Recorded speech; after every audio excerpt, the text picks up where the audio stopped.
নমস্কাৰ বন্ধু বান্ধৱীসকল আজি আপোনালোকৰ ওচৰত মই আসাম টেটৰ কেইটামান ব্যাকৰণ অসমীয়া বিষয়ৰ ব্যাকৰণৰ অতি গুৰুত্বপূৰ্ণ প্ৰশ্ন উত্তৰ লৈ আহিছোঁ যিবোৰ প্ৰশ্ন উত্তৰ আপোনালোকক পৰীক্ষাত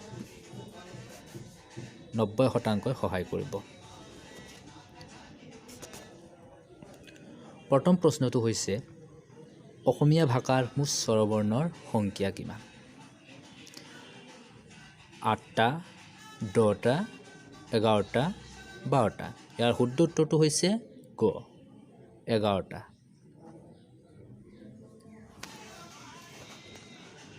দ্বিতীয় প্ৰশ্নটো হৈছে অসমীয়া ভাষাৰ মুঠ ব্যঞ্জন বৰ্ণৰ সংখ্যা। ক 40টা, খ 41টা, গ 42টা, ঘ 43টা। শুদ্ধ উত্তৰটো হৈছে 41টা, খ নম্বৰ। 3 নম্বৰ প্ৰশ্নটো হৈছে তলৰ কোনটো ভুল? ক নিৰ্ণয়, খ নিৰ্মাণ, গ পুনৰ নিৰ্মাণ, ঘ নিৰ্মাণ। শুদ্ধ উত্তৰটো হৈছে ঘ, কিয়নো হৰ্ষই দন্ত্যনৰ ওপৰত উপৰেপটো আছে কাৰণে।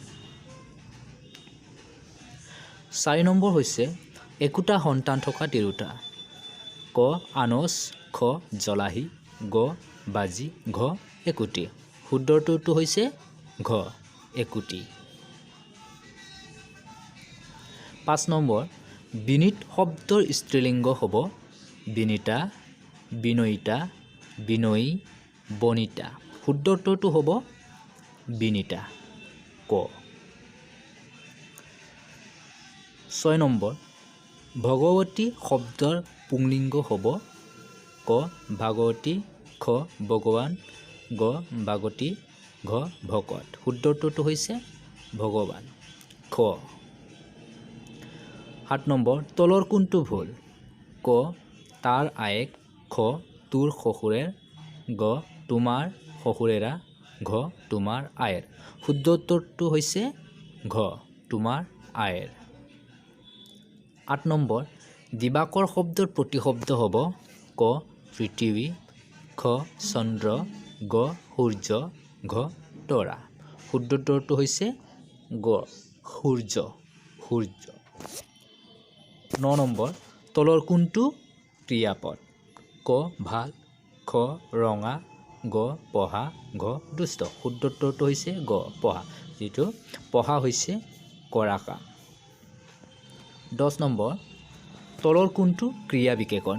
ক বগা, খ খৰকৈ, ঘ উজলা, ঘ ৰূপহী। শুদ্ধ উত্তৰটো হৈছে খৰকৈ। তলৰ কোনটো স্বৰবৰ্ণ নহয়? ক ৰে, খ ই, গ ৱ, ঘ দীৰ্ঘই। শুদ্ধ উত্তৰটো হৈছে ৱ, গ। বাকীবিলাক ব্যঞ্জন বৰ্ণ। 12 নম্বৰ তলৰ কোনটো পদত নত্যবিধিৰ প্ৰয়োগ হৈছে?